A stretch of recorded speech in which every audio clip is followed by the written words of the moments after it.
Assalamualaikum warahmatullahi wabarakatuh. Asyhadu an la ilaha illallah, asyhadu anna Muhammadar Rasulullah. Allahumma sholli ala sayyidina Muhammad wa ala ali sayyidina Muhammad. Kama sholaita ala sayyidina Ibrahim wa ala ali sayyidina Ibrahim bil alamina innaka Hamidum Majid. Sebelumnya kita panjatkan dahulu doa kepada Gusti Allah yang Kamu Agung ya, untuk saudara-saudara kita yang telah memberikan sholawatnya kepada channel dakwah ini, sehingga channel dakwah ini dapat dengan setia ya, dengan eksisnya hadir dalam ruang-ruang diskusi kalian semuanya ya, dengan sebuah harapan tentunya semoga sholawat itu menjadi catatan langit amal soleh bagi mereka dan keluarganya kelak, dan insya Allah akan terbalaskan dengan balasan yang lebih baik lagi. Oke, berikutnya untuk seluruh viewer terkasihku dimanapun kalian berada, di mancanegara, di dalam negeri ya, aku juga mengucapkan terima kasih atas apresiasinya ya. Semoga menjadi yang selalu always dan tidak pernah never, bertumbuh menjadi yang anti skip dan anti download. Bagi yang berkenan silakan saja di share link-link kajiannya. Namun demikian linknya ya, ojo kamu download, jangan kamu download lalu mbok potong-potong, setelah dipotong-potong gak karuan kamu unggah lagi, jangan gitu ya. Dan untuk seluruh kawan terkasihku dimanapun kalian semuanya berada, matur nuwun, terima kasih sangat atas doa-doa baiknya untukku, dan aku juga berdoa semoga kebaikan doamu untukku dicurahkan oleh Gusti Allah Agung. Kebaikan doa itu untukmu kembali, dan semoga doa kita menjadi bagian dari doa-doa yang diijabahi oleh Gusti Allah Kamu Agung. Amin amin ya rabbal alamin. Oke. Pelan-pelan ya. Ngisi logistik dulu.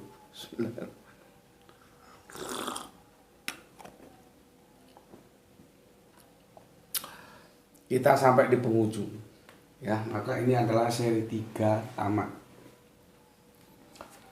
dari adakah janji Yesus palsu gitu ya.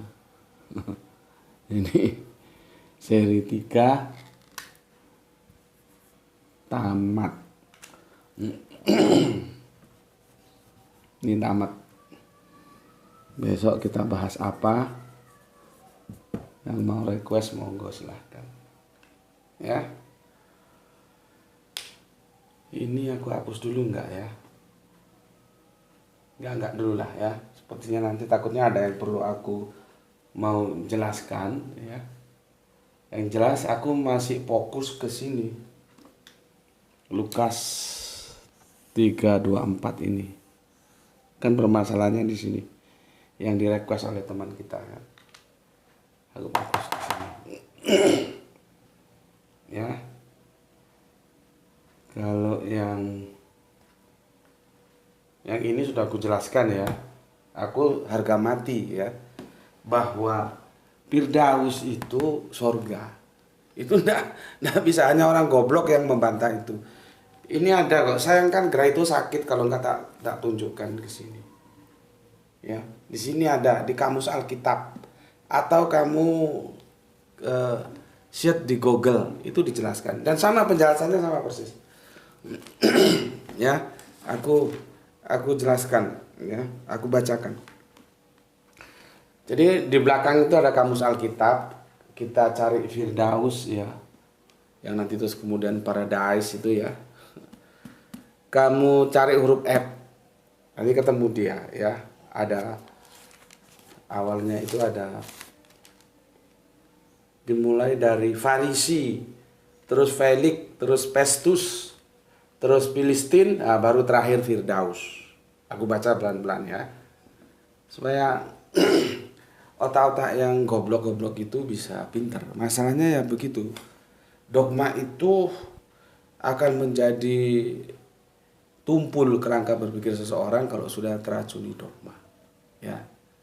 Maka kita berusaha ya, tentunya jangan pernah putus asa terus saja menyingkirkan dogma itu. Dengan cara apa? Dengan cara belajar. Ya.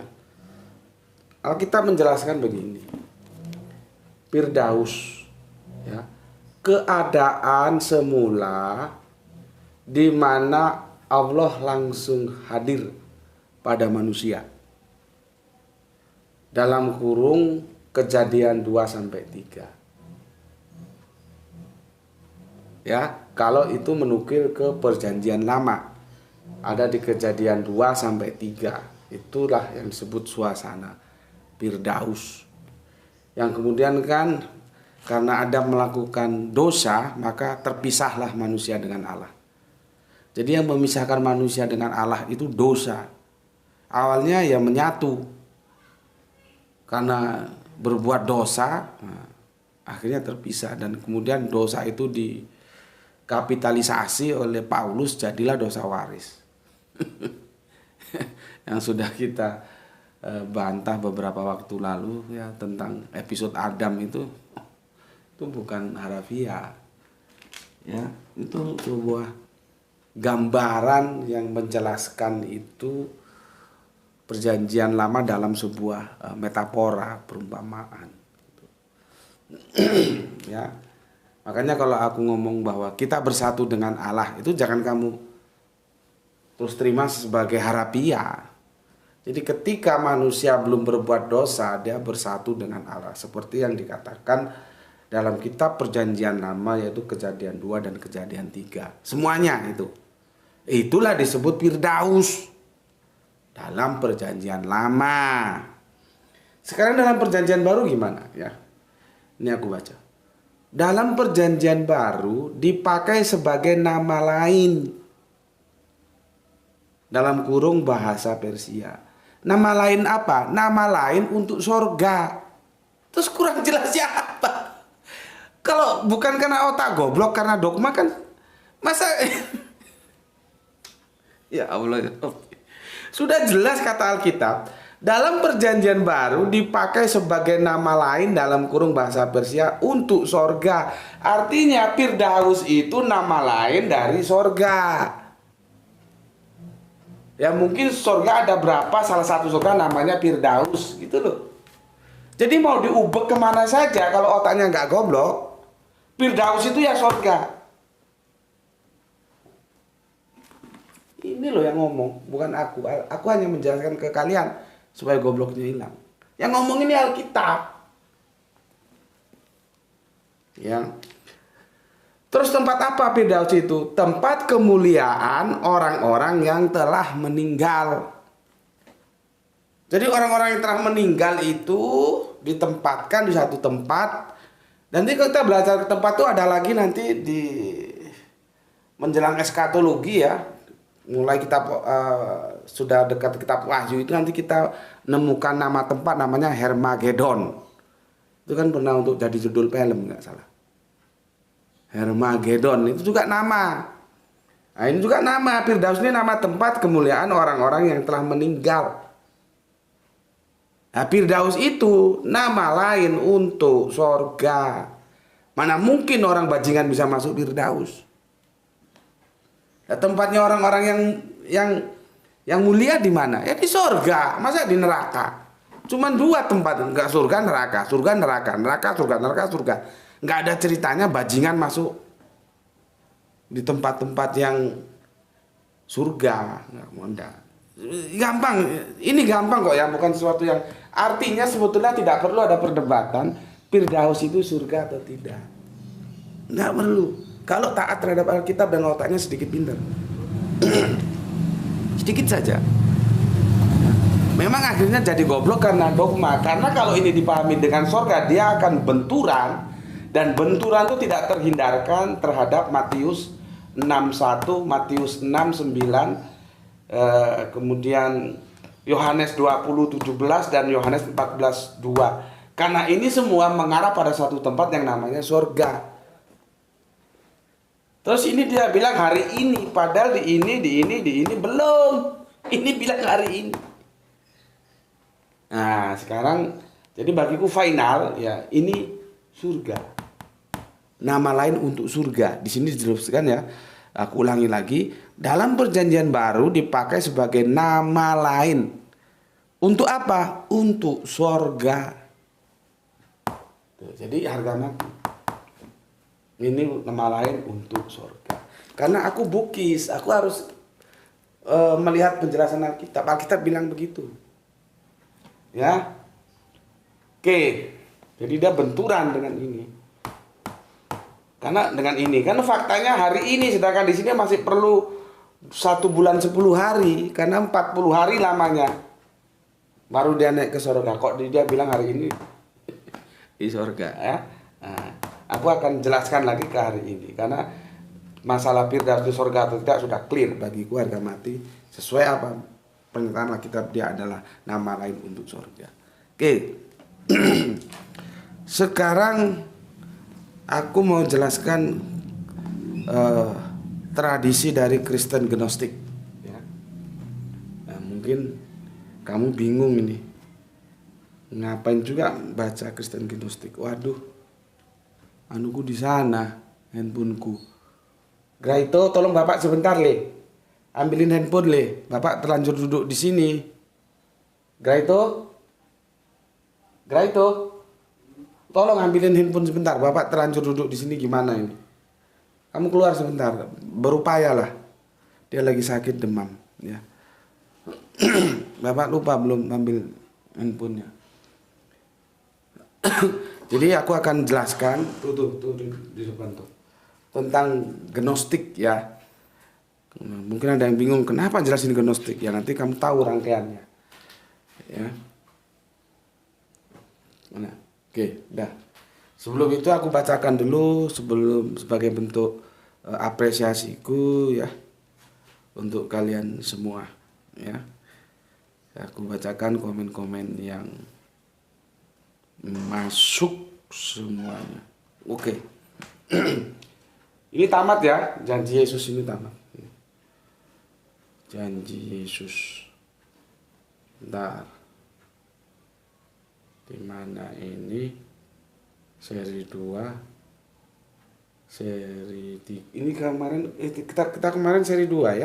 Ini seri 3 sekarang. Sorry. Aduh. Kalau aku batuk, cuman nggak demam. Kalau Graito demam. Bismillahirrahmanirrahim. Oke, aku bacakan. Pertama itu yang masuk dari siapa ini? Kang Wahyu ya. Wahyu 72 dari Brebes. Assalamualaikum, waalaikumsalam. Brebes hadir di Jumat malam Sabtu ya. Salam Isra juga untukmu ya. Kemudian Kang Hermas Edison, Kalteng hadir Gus. Setia dan selalu setia menyimak kajian Isra Islam Rasional. Oke, terima kasih. Kemudian Kang Norman Padilla. Assalamualaikum Gus, waalaikumsalam.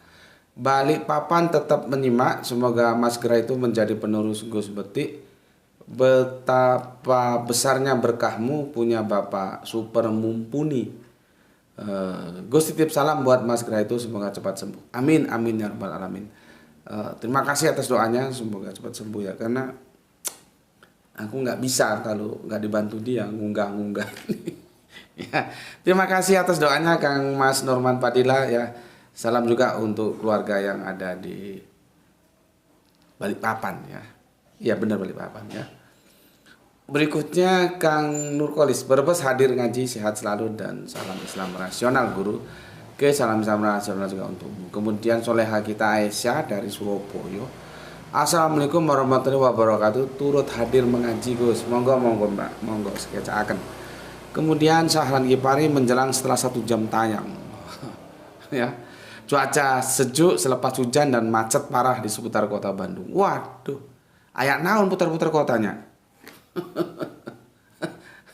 Kan enak di dalam rumah. Ayak naon. Kok putar-putar kota. Ya mungkin mau apa ya, ada keperluan ya. Oke, Kang Saran Gipari atur nuhun ya. Kemudian Soleha kita Gispati, alhamdulillah lanjut nyimak seri kedua Salam Isra dari Palu. Oke. Salam Isra juga untuk keluarga yang ada di Palu. Muhammad Bintang Ramadan, keren ya. Assalamualaikum, waalaikumsalam. Gus, Muhammad Bintang Ramadan Kemayoran hadir selalu. Oke. Izin bertanya, jika Injil di dalam Perjanjian Baru diragukan nama penulisnya, lalu bagaimana kita tahu juga nama penulis Perjanjian Lama yang bahkan jaraknya ribuan tahun sebelum Yesus lahir? Terima kasih, Gus. Ya memang itu masalahnya. Masalahnya itu memang di situ. Kita ingat bangsa Israel itu kan dibuang ke Babel. Ya kan? Babel itu Babilonia, ya, jadi negeri asalnya Bapak Abraham. Kemudian Babel dikalahkan oleh Persia. Baru ketika Babel dikalahkan oleh Persia, dengan penguasa yang baru mereka disilahkan untuk kembali. Jadi yang diaspora itu mencar, ya, disuruh kembali. Dan saat itu Esra tampil. Esra menuliskan kembali Torah itu. Loh. Ya kita bisa tahu kaum terjajah itu seperti apa. Jangankan ngurusi kitab, ngurusi nyawanya aja sulit kok. Jadi kalau kamu tanya bagaimana tentang Perjanjian Lama, ya memang itu masalahnya gimana. Makanya Allah memberikan yang seger, yang masih hangat, tapi tidak mau. Yang lalu itu ya sudah berlalu sebetulnya. Kalau kita berpikir akademis secara naturali, yang lalu itu ya sudah berlalu, itu menjadi cerita masa lalu kita. Ya, Yahudi berlalu, selesai masuk menjadi Nasrani. Nasrani berlalu, selesai masuk menjadi Islam. Begitu juga Perjanjian Lama berlalu, masuk Perjanjian Baru. Perjanjian Baru berlalu, masuk Perjanjian terakhir. Kan gitu. Tapi kan orang tidak mau. Orang tidak mau. Yang Yahudi datang Yesus ditolaknya, yang Kristen datang Kanjeng Nabi Muhammad Kanjeng Nabi ditolaknya. Jadi podo bae sebetulnya setali tiga uang. Ya, oke, itu seharusnya kan orang migrasi. Ini Al-Qur'an yang sudah digaransi karena tidak ada lagi firman turun. Maka digaransi dia. Bukannya diterima, justru nggak hanya ditolak. Kadang-kadang dibilang yang begini yang begitu, tapi kalau ada yang mendukung keimanannya dia terima sepenuh hati. Yesus terkemuka di dunia dan padahal itu terjemahannya bukan terkemuka loh. Cuma kan aku belum bicarakan itu. Yesus terkemuka di dunia akhirat, ya itu diambil. Tapi nanti kalau diskusi debat lagi, Al-Quran itu dari bisikan siapa itu nggak jelas di dalam gua malam-malam gitu. Ya itulah Muhammad Bintang Ramadan ya. Makanya ketika aku bilang bahwa kita itu muslim, Islam itu muslim, tunduk patuh. Begitu juga nabi-nabi dahulu itu muslim, dia tunduk patuh. Ada muslim Yahudi, muslim Nasrani, muslim kita sekarang Islam. Kita ini tunduk patuh gitu. Ya. Seharusnya kan itu sudah menjadi masa lalu, ya sudah, orang sudah digantikan yang lebih fresh kok Al-Qur'an. Dan Al-Qur'an itu kumulatif dari kitab-kitab terdahulu sudah bermuara di situ semua. Jelas, ya. Oke, kita lanjutkan. Bapak Ikhwan Tahmim, assalamualaikum, waalaikumsalam, alhamdulillah bisa ngaji, salam Isra. Salam Isra juga untuk keluarga di sana, Pak Ikhwan Tahmim ya. Berikutnya Kang Rijal Wahyu Rembang selalu hadir Guski. Terima kasih Kang Edi Margono. Assalamualaikum warahmatullahi wabarakatuh. Waalaikumsalam, terima kasih. Kang Laude Ambo Kendari Sulawesi Tenggara nyimak salam Isra. Salam Isra untuk Kang Laude. Kang Laude, aku kurang jelas requestmu, tolong dipertegas apanya mau dipermasalahkan tentang kun fayakun ya. Aku kurang jelas sempet. Aku ingat sekarang kamu kan yang request ya. Dan itu sudah lama juga, aku mohon maaf belum juga sempet ya. Kemarin lagi bayar hutang sama si Galbi. Hutang sudah bertahun-tahun. Untung aja dia masih setia menanti. Itu pun nggak diingatkan, aku lupa itu. Ya. Oke, Kang Angga Dewa, assalamualaikum, Jember hadir dan nyimak Tuan Guru. Oh, Jember ada 3 kalau enggak berapa gitu ya paper kita ya. Terima kasih Kang Angga Dewa, Jember. Dekat nggak sama Kalipuro ini? Sorry, Kalipuro itu ikut Banyuwangi deh ya. sorry. Kang Arif Musilin Tuban hadir Gus. Oke, Didik nyimak Gus. Oke, terima kasih. Oh, ini namanya sulit ini. Dindi Fikers Dindi. Waduh, sulit namanya. Ya Dindi gitu aja lah ya. Assalamualaikum, waalaikumsalam dari Bengkulu nyimak. Ini sepertinya komentar junior kita ya. Silakan bersilaturahmi dengan yang senior ya supaya nggak kaget. Mati kaget. Terima kasih untuk Kang Mas Dindi yang ada di Bengkulu dan salam Isra untuk keluarga semuanya yang ada di Bengkulu. Kemudian Kang Hari Sunandar ya. Terima kasih. Ini terus aduh ini namanya juga enggak gimana ini. Enggak bisa aku baca Merlen. Izin jenderal kami takut. Pik takut apa juga enggak tahu aku maksudnya. Madan. Nah, ini juga Madan baru nih. Hadir. Terima kasih Kang Madan ya. Dari mana ya? Asalnya gitu ya. Selamat di sini. Kalau belum jelas-jelas silakan tanya sama yang seniornya ya. Pus 99 hadir Gus, terima kasih. Kang Iqbal Medan salam selamat malam ngombe kopi. Minum kopi.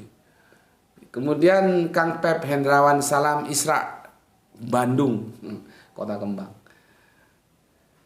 Kapan ada kajian lagi di Bandung ya? Ingin jalan-jalan ke Bandung. Berikutnya Freedom. Yang pernah membaca Bible dan membaca Al-Quran memang Bible membingungkan. Itu fakta. Salam hormat Pak Guru. Oke, matur thank you, terima kasih. Salam Isra juga untuk Freedom. Berikutnya Yakusa. Ini orang Jepang apa? Nanya Gus, menurut Quran mana yang lebih suci dan bermoral, Isa or Muhammad? Yang banyak mujizat Isa or... Ya kamu baca sendiri lah. Orang itu gampang kan sekarang. Bebas orang dapatkan juga gampang, mau baca yang virtual ada, yang beli buku seperti aku beli Bible. Oh ini hadiah adanya, oh ini hadiah dari mualaf, beli gitu supaya kamu tahu gitu ya. Kamu baca sendiri kan bisa kamu baca. Oke, yang jelas Al-Quran itu tentu memuliakan semuanya ya. Tapi kalau aku ngomong gini kan kamu hanya dapat dari omonganku, kamu baca aja semua. Ya. Kemudian siapa lagi ini?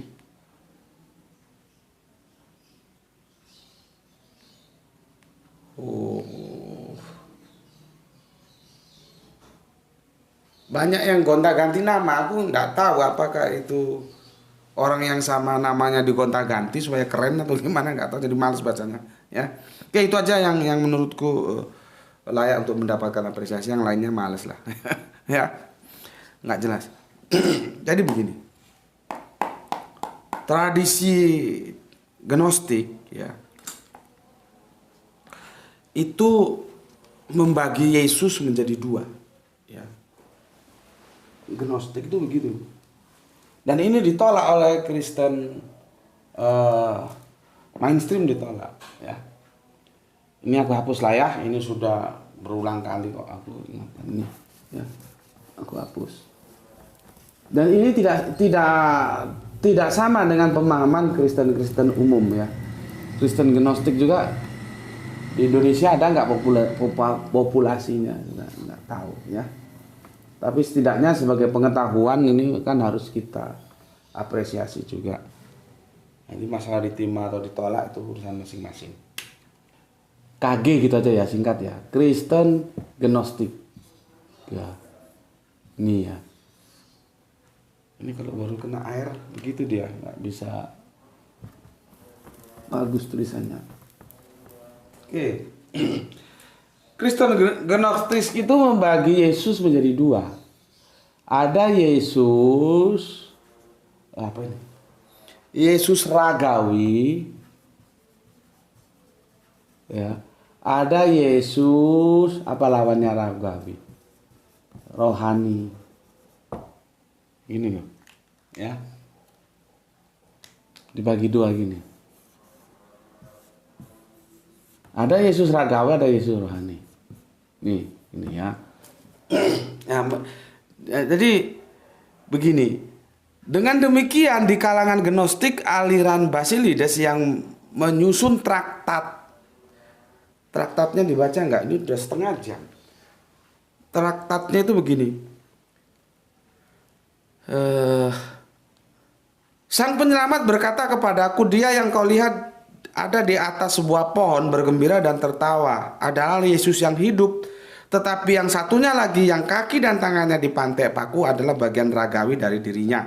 Sosok yang ragawi ini yang lahir dengan memakai parasnya sedang dipermalukan menggantikannya. Itu cerita tentang penyalipan, ya. Jadi Kristen Gnostik itu begini. Dengan demikian bagi kalangan Gnostik aliran Basilides yang menyusun traktatnya adalah ada dua Yesus. Yesus yang ragawi yang kelihatan secara jasmani dan Yesus surgawi atau rohani, ya. Secara rohani. Itu ada catatan kakinya ini. Kalau mau beli bukunya tapi sulit ini. Ya, catatan kakinya. Aku baca catatan kakinya, siapa tahu ada yang mau beli bukunya.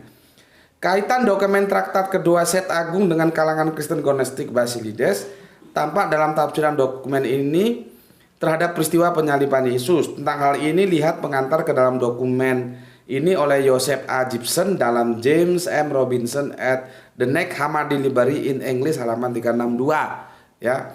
Lihat juga Kurt Rudolph Gnosis, The Nature and Histories of Gnosticism, San Francisco, Harper and Row Publisher 1987. Halaman 165. Selain dalam NHLE, teks dokumen ini tersedia juga dalam Marvin Meyer, The Gnostic Gospel of Jesus.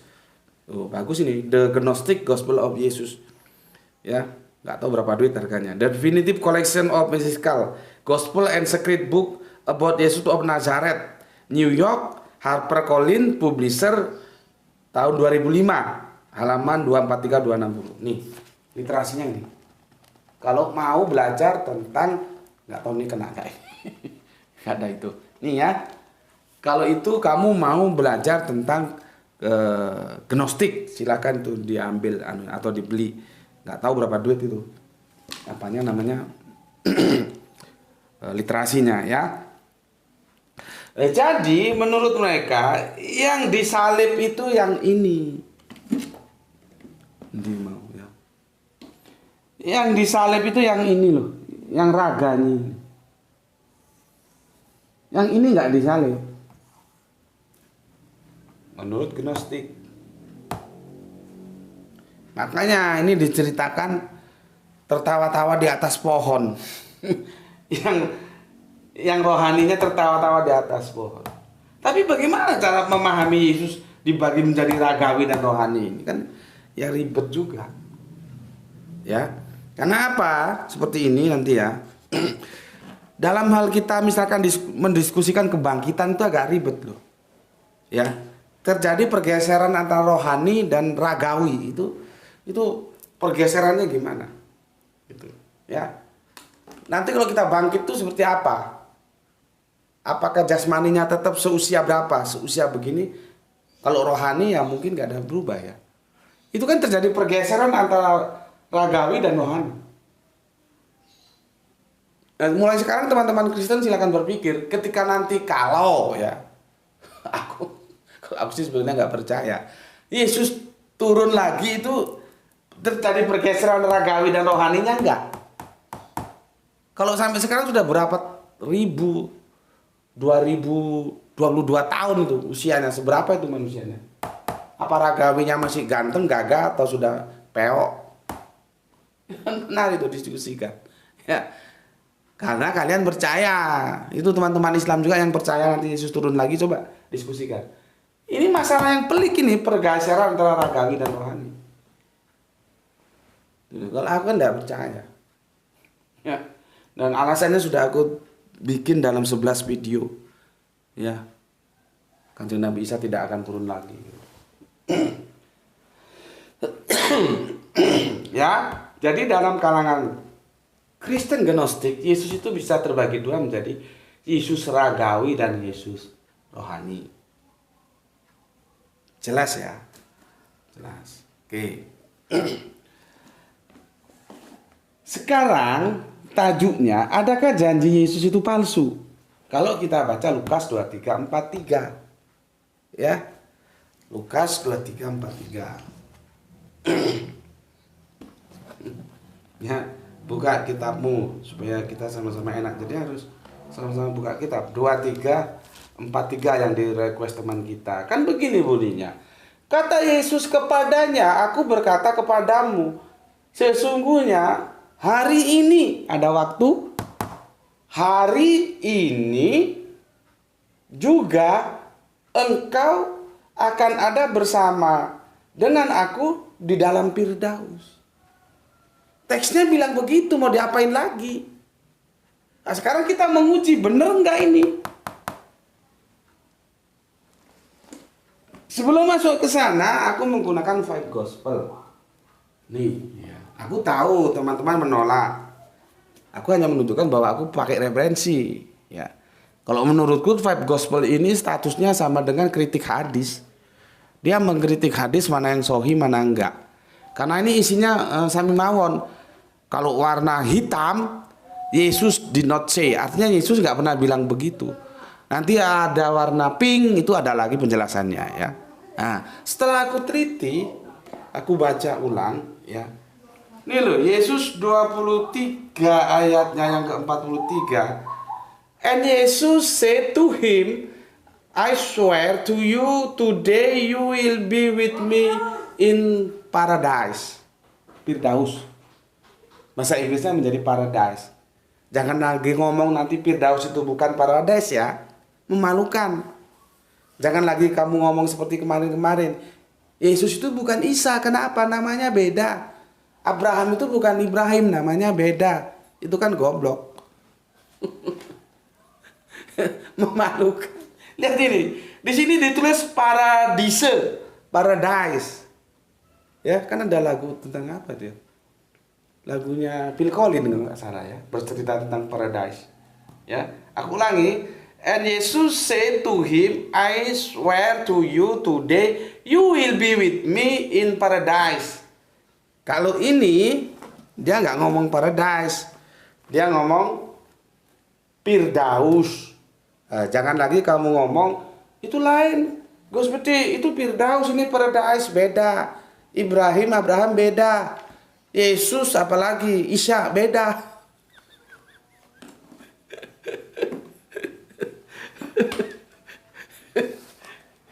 Kalau bodoh itu boya dihilangi gitu loh.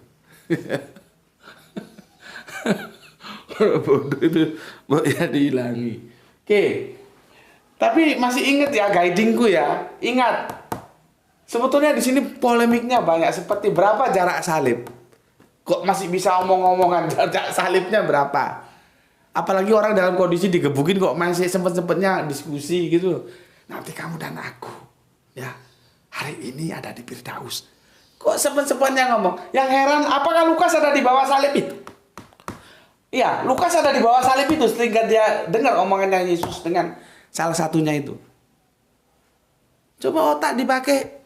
Apakah Lukas itu ada di bawah salib itu sehingga dia bisa mencatat dalam catatannya di Lukas 23:43?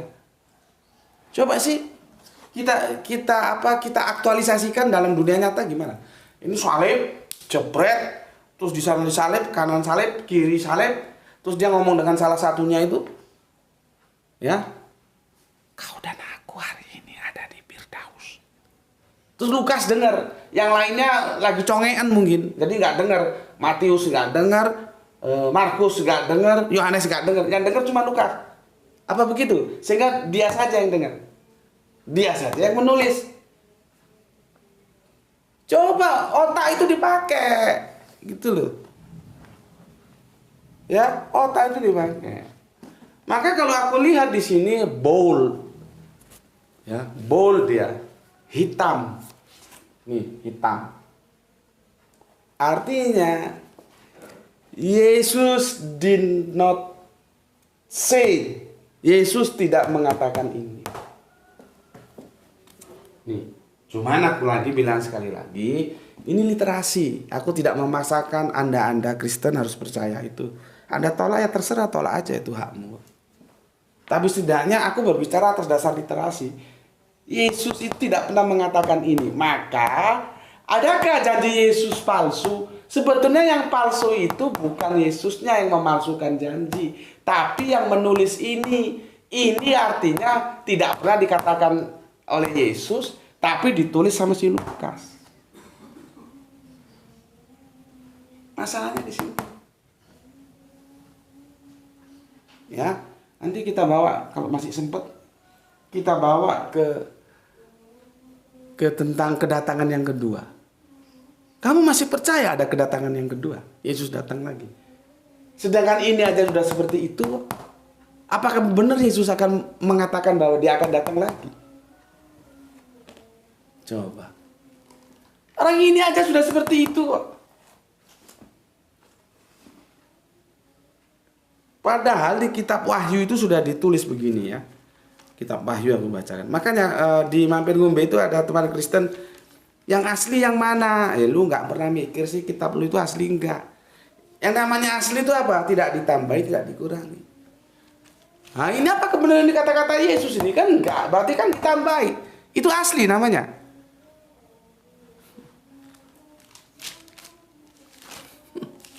Ya, kitab Wahyu itu begini, di penutup ya, Wahyu bagian penutup. Nih ya, penutup. Aku bersaksi pada setiap orang yang mendengarkan perkataan-perkataan nubuat dari kitab ini. Jika seorang menambahkan sesuatu kepada perkataan-perkataan ini, maka Allah akan menambahkan kepadanya malapetaka-malapetaka yang tertulis dalam kitab ini. Pertama. Dan kedua, dan jika seseorang mengurangkan sesuatu dari perkataan-perkataan dari kitab nubuat ini, maka Allah akan mengambil bagiannya dari pohon kehidupan dan dari kota kudus seperti yang tertulis dalam kitab ini. Ya, jadi ada ancaman. Kalau di perjanjian lama, firman itu nggak boleh ditambah, nggak boleh dikurangi. Nah sekarang kok ini bisa nongol? Berarti kan seperti yang dikatakan Al-Quran, mereka menulis dengan tangannya sendiri dan mengatakan ini dari Allah.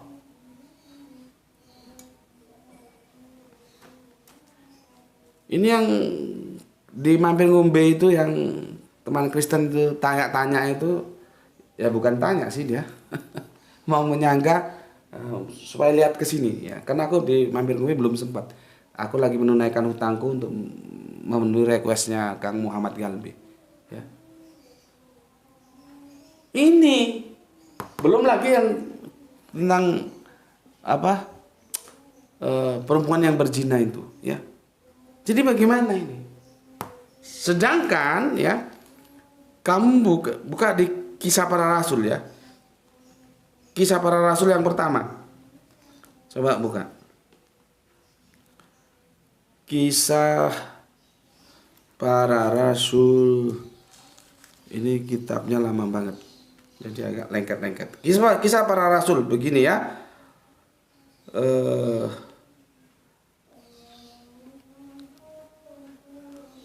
Ini dari yang 11. Dan berkata, Kisah Para Rasul 1:11. Judulnya itu perikopnya Yesus terangkat ke sorga.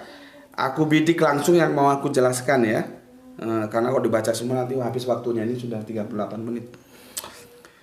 Sesudah ia mengatakan demikian, terangkatlah ia disaksikan oleh mereka dan awan menutupinya dari pandangan mereka. Ketika mereka sedang menatap ke langit, waktu ia naik itu tiba-tiba berdirilah dua orang yang berpakaian putih dekat mereka dan berkata kepada mereka, "Hai orang Galilea, ya, mengapa kamu berdiri melihat ke langit? Yesus ini yang terangkat ke sorga meninggalkan kamu akan datang kembali." Ini yang aku bilang, 1 bulan 10 hari. Sedangkan di sini hari ini ke sorga. Ini sebetulnya ada celah untuk merukunkan ini. Kalau kita cerdas, celahnya ada, tapi tetap aja ini bermasalah. Aku kasih tahu celahnya ya. Firdaus itu memang surga, tapi surga tidak hanya Firdaus. Sedangkan yang di sini yang dibicarakan ini surga yang Firdaus. Surga ini surga yang lain. Seperti kita kan surga ada macam-macam. Sebetulnya bisa saja. Bisa, ada solusinya sudah seperti itu. Tetapi kan kita tahu, tadi aku sudah cross check. Yesus did not say it. Yesus tidak mengatakannya. Makanya aku ajak kalian main ke dunia aktual. Apakah Lukas itu nongkrong gitu di bawah salibnya gitu? Belum lagi yang aku suruh lihat videoku tentang berapa jarak salib. Jarak salibnya itu loh berapa kok bisa omong-omongan ini orang ini. Orang pada teler digebuki kok masih sempat omong-omongan diskusi. Karena apa? Matius, Matius, Markus, Yohanes kagak nulis. Sebetulnya bisa ada solusi seperti itu, tapi tetap aja terhalang. Makanya secepat apapun kebohongan itu berlari, satu saat kebenaran akan melampauinya. Ini. Ya. Akan melampauinya. Oke, aku baca lagi. Dan berkata kepada mereka, "Hai orang Galilea, mengapa kamu berdiri melihat ke langit? Yesus ini yang terangkat ke sorga meninggalkan kamu akan datang kembali dengan cara yang sama seperti kamu melihat dia naik ke sorga." Perkataanku yang berubah pertanyaan, seberapa besar kamu percaya apa yang tertulis ini? Bahwa Yesus akan datang kembali. Ini kan janji, sama dengan ini janji ini. Kamu dan aku hari ini Firdaus. Di mana menepatinya? Sama dengan ini janji. Lah kalau ini sudah bermasalah, kamu masih percaya juga sama ini? Ya percaya boleh. Tapi bagaimana kalau ternyata ini ditulis padahal ini tidak pernah dikatakan Yesus? Seperti ini. Coba. Ya. Oke. Nah, sekarang minum dulu, ya. Bismillahirrahmanirrahim.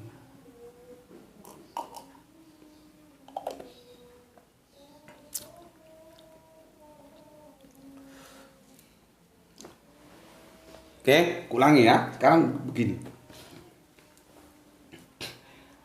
Ada yang coba-coba, ya, merukunkan ini itu dengan membagi Yesus.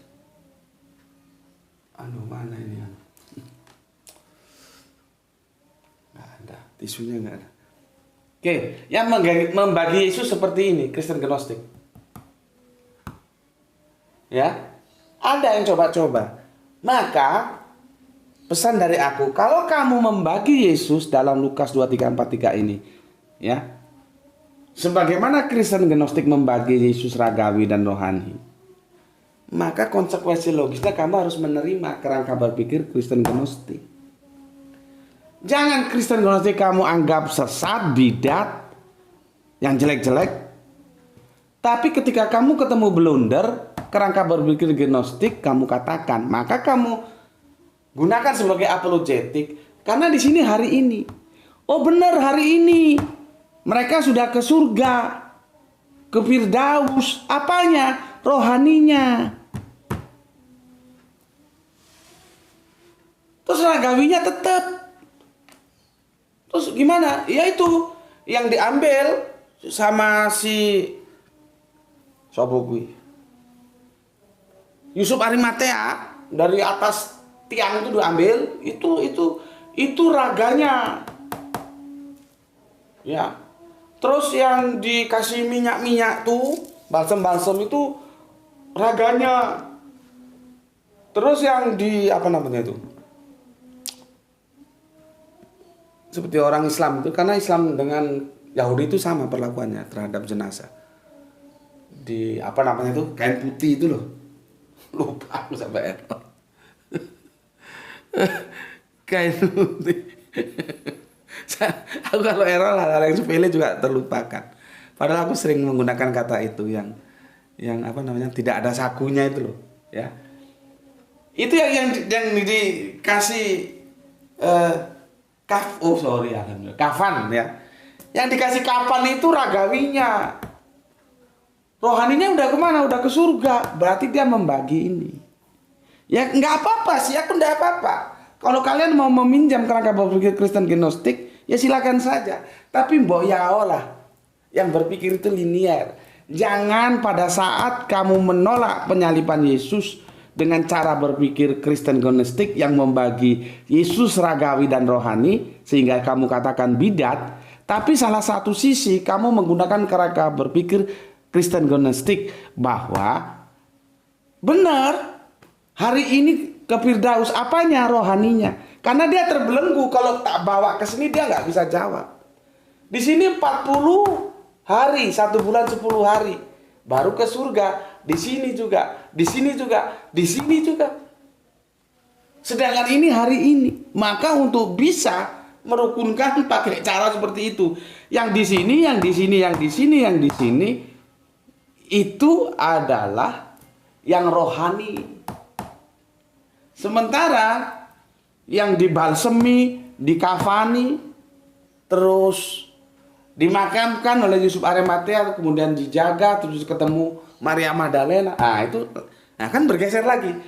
Ketemu Maria Magdalena sudah bangkit itu. Berarti rohnya kembali lagi. Makanya kan aku bilang, agak sulit berbicara pergeseran dari ragawi ke rohani. Gimana itu? Ya? Gimana? Ya.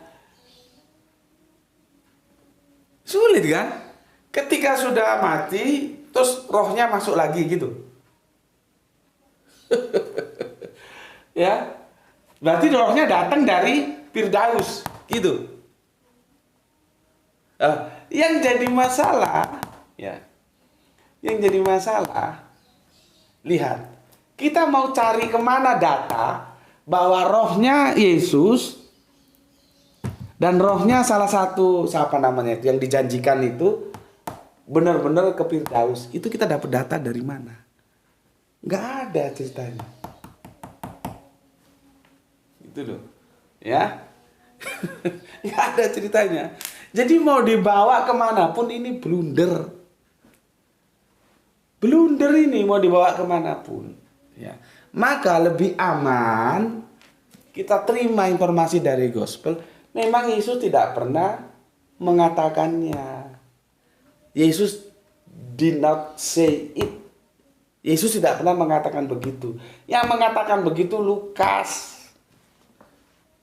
Dengan daya hayali kita tarik ke naturalinya. Mungkin Lukas nongkrong di bawah salibnya.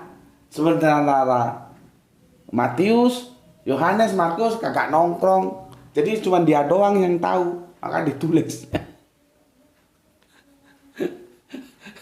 Itu kan curiga. Kenapa yang 3 lain nggak menulis? Kalau kita ikut kerangka berpikirnya Pipe Gospel, sudah selesai. Memang ini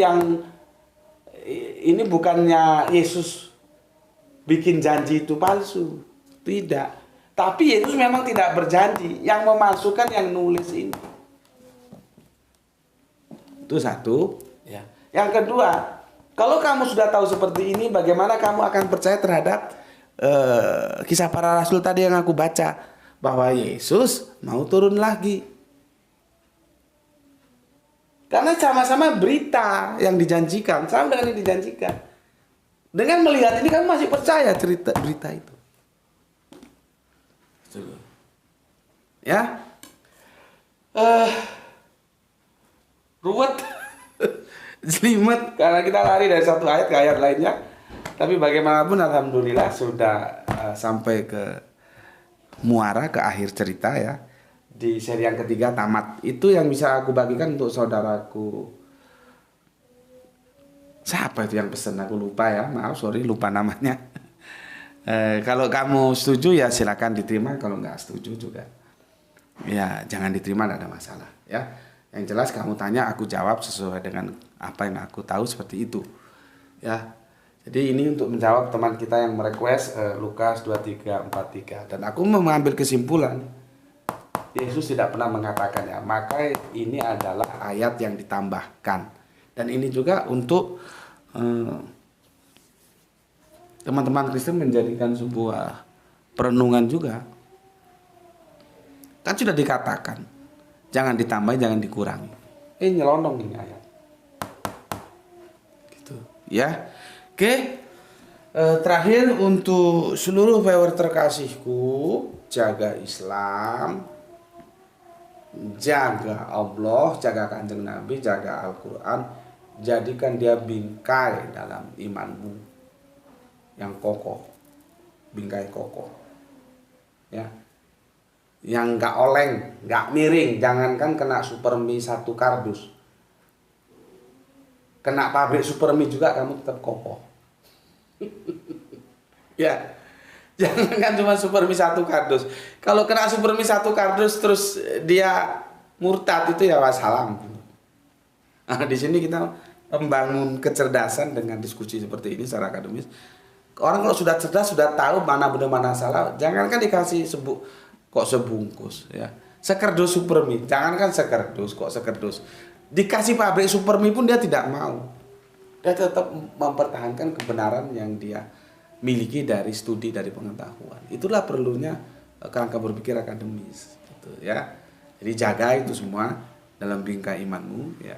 Tetapi aku wanti-wanti, jangan lupa tetap memberi hormat kepada saudara kita yang memilih jalan lain. Karena apapun adanya, mereka tetaplah saudara kita. Ya, jadi supaya kamu itu tetap bisa excellent, ya, berpikir secara dewasa. Gitu. Dan berikutnya tentunya kita sama-sama berdoa semoga mendapatkan keberuntungan, ya, rezeki yang barokah, yang melimpah ruah.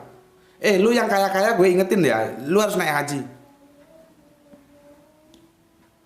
Karena kalau lu kaya kagak mau naik haji, silakan pilih mau mati secara Yahudi atau Nasrani. Ya. Gue ingetin lu. Ya. Berikutnya mendapatkan rezeki yang barokah dan kesehatan yang prima sehingga bisa melaksanakan kajian-kajian sebagaimana waktu-waktu yang lalu. Bismillahirrahmanirrahim. Alhamdulillahirabbil alamin.